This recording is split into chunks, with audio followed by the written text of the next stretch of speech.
मेरे मीठे बच्चों, तुम मुझे ईश्वर, अल्लाह, शिव, यहोवा, गॉड आदि नामों से पुकारते हो।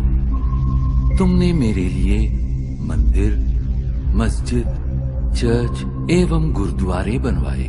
तुमने वेद शास्त्र और कई प्रकार की धर्म पुस्तकें लिखी। मेरे पास पहुंचने के लिए तुमने पूजा, अर्चना, तप आदि किए। तुमने मेरे नाम पर अनेक युद्ध किए और मेरे लिए कई त्याग व बलिदान दिए, लेकिन दुर्भाग्यवश न तो मुझे कोई भी प्राप्त कर सका और न ही मेरे पास पहुंच पाया। वास्तव में मुझे जानने से पहले तुम्हें ये जानना और महसूस करना है कि तुम स्वयं कौन हो। तुमने अज्ञानतावश स्वयं को भौतिक शरीर मान लिया है, इसलिए तुम जाति, धर्म, रंग, भाषा व राष्ट्रीयता के नाम पर भेदभाव करते हो। स्थूल नेत्रों से दिखाई देने वाला तुम ये नश्वर शरीर नहीं हो। तुम तो अविनाशी आत्मा हो, जो भ्रिकुटी के मध्य में स्थित होकर इस शरीर को नियंत्रित करती हो।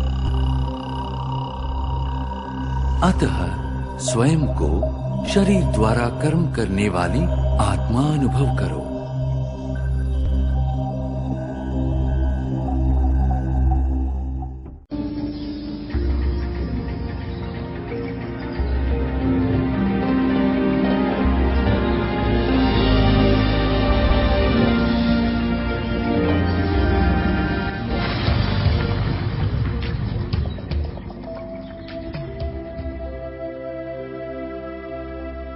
जिस तरह स्वयं को पूर्ण रूपेण जानने के लिए अपने भीतर झांकना अति आवश्यक है, वैसे ही अपने वास्तविक दुनिया का ज्ञान प्राप्त करने के लिए भी इस दुनिया से परे जाना अति आवश्यक है। इस तारों और ग्रहों की दुनिया के बारे में तो आज के विज्ञान ने काफी कुछ बताया है, परंतु इस दुनिया से परे एक दुनिया ऐसी भी है जहां पर विज्ञान नहीं पहुंच सकता। वहां तो मन, बुद्धि के द्वारा ही पहुंचा जा सकता है या उसे देखा जा सकता है, क्योंकि मन एक ऐसा शक्तिशाली साधन है जो एक सेकंड में कहीं भी जा सकता है। निराकारी दुनिया आत्माओं का मूल घर है, जहां सभी आत्माएं निवास करती हैं। वो एक स्वर्णिम लाल प्रकाश की दुनिया है, जहां पर स्थूल शरीर द्वारा नहीं जाया जा सकता। अपने जिस्मानी घर का ज्ञान तो सभी को होता है, परंतु इस संसार में बहुत थोड़े लोग ऐसे हैं जिन्हें अपने रूहानी घर का ज्ञान है, या बहुत थोड़े ऐसे हैं जिन्होंने कभी उस घर के बारे में सोचा है। एक बार बुद्धि जिस चीज को समझ लेती है, मन उसकी अनुभूति सहज ही करने लगता है। जैसे ही हमें इस सत्य का बोध हो जाता है कि आत्माओं की दुनिया एक गहन शांति की दुनिया है, तो हम जब भी चाहें क्षण भर में वहां पहुंच सकते हैं। राजयोग कोई कठिन प्रक्रिया नहीं है, बल्कि अति सरल है। ये तो मात्र स्मृति की बात है। जब हम अपने मूल वतन में थे तो हम कितनी गहन शांति की अवस्था में थे। ये स्मृति ही योग है।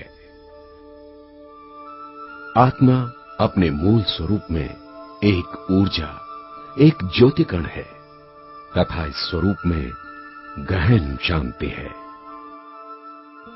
यदि इस अवस्था के बारे में हम विचार करें तो इस देह में होते हुए भी उस गहन शांति की अनुभूति कर सकते हैं।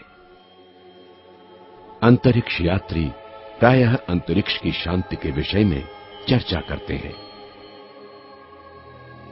परंतु उस निराकारी दुनिया की शांति तो उससे कहीं अधिक और आनंददायी है। हम जब चाहें उस शांति की दुनिया की यात्रा कर स्वयं को अथाह शांति से भरपूर कर सकते हैं। बस सदैव यही स्मृति रहे कि हम आत्माओं का घर सुनहरे लाल रंग का है, जहां सर्वत्र शांति ही शांति है।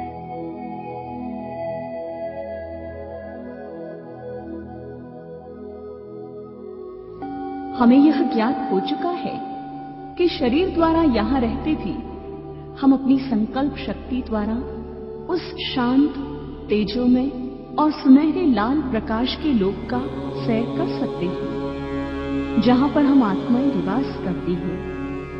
हम एक बात और भी भूल चुके हैं, उस परम दिव्य स्रोत को, जहां से ही हमें सारी शक्तियां और सारे गुण प्राप्त होते हैं और जिसके सानिध्य में आकर ही आत्मा जन्म जन्मांतर के लिए भरपूर हो जाती है।